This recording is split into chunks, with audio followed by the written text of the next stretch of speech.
Hello, welcome everyone to the second video of this series covering 5E's Forgotten Giants, a series covering members of the giant family from earlier editions who have been left out of D&D 5th edition.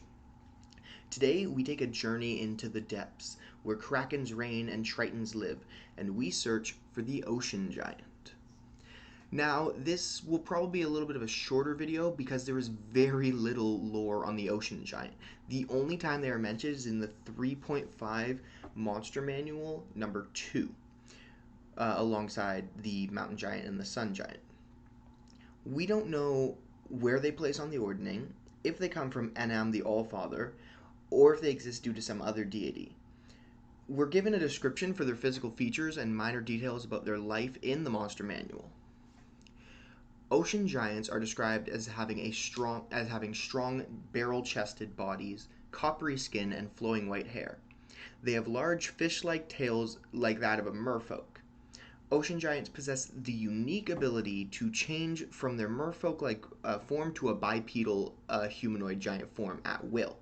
In either form, they measure either 16 feet long or tall and weigh a little over 4,000 pounds. They typically live to be around 600 years old.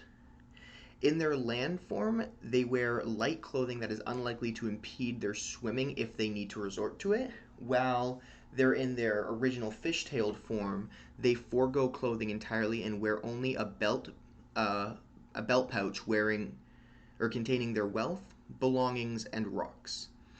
Ocean giants are very calm and peaceful, enjoying the waves and traveling the ocean.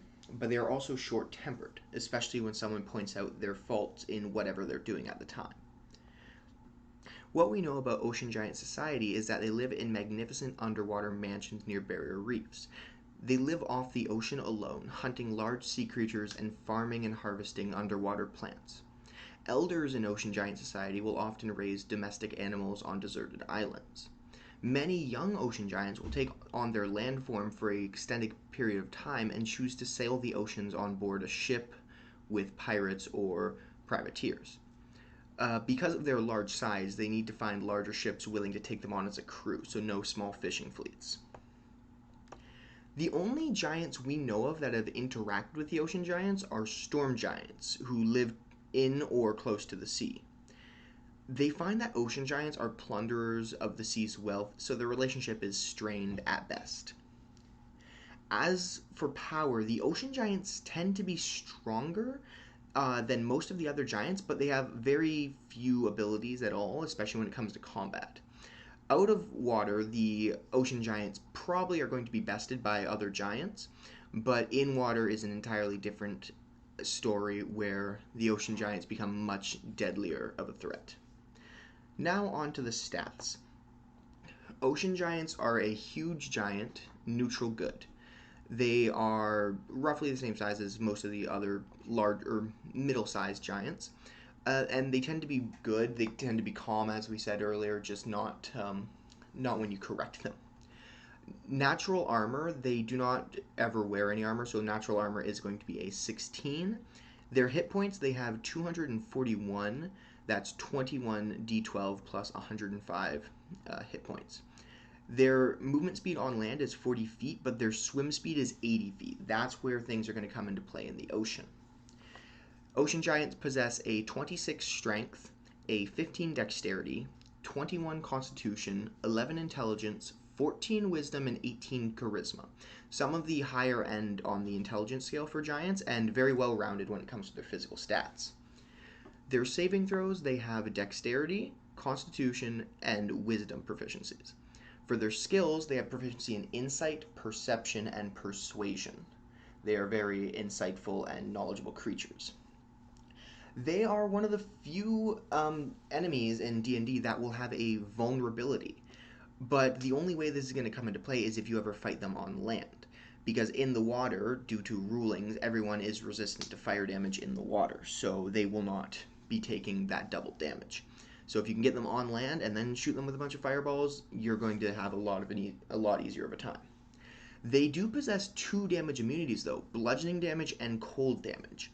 I believe both, they're never given an explanation as to why these are, but I believe both of them are due to the fact that they go deep into the ocean, having to resist all that underwater pressure. So they're resistant to or immune to bludgeoning damage, and they are immune to the cold damage as well due to the same factor. The ocean can get incredibly cold the lower you go.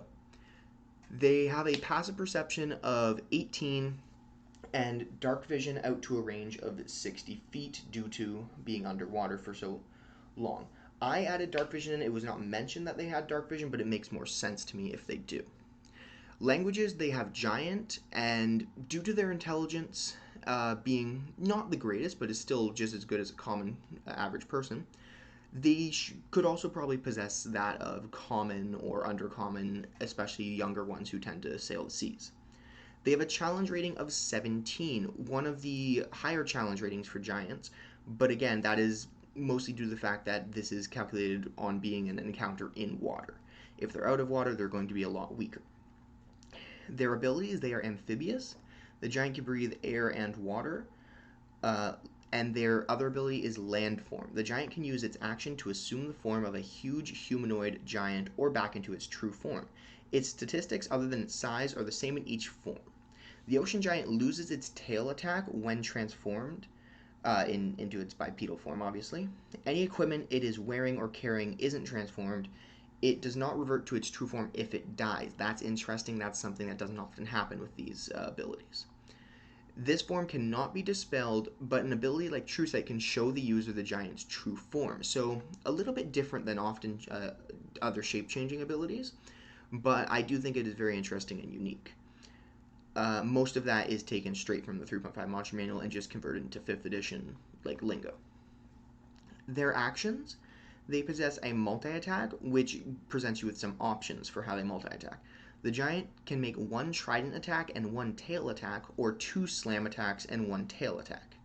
That's another thing with them being on land. They're going to have less to attack with because they won't be as fluid with their tail because they don't possess one on land. And another thing is that they will not have disadvantage in water combat. Most party members, depending on what they're using or what abilities they have, will be at disadvantage when they're attacking underwater, which creates more of a problem.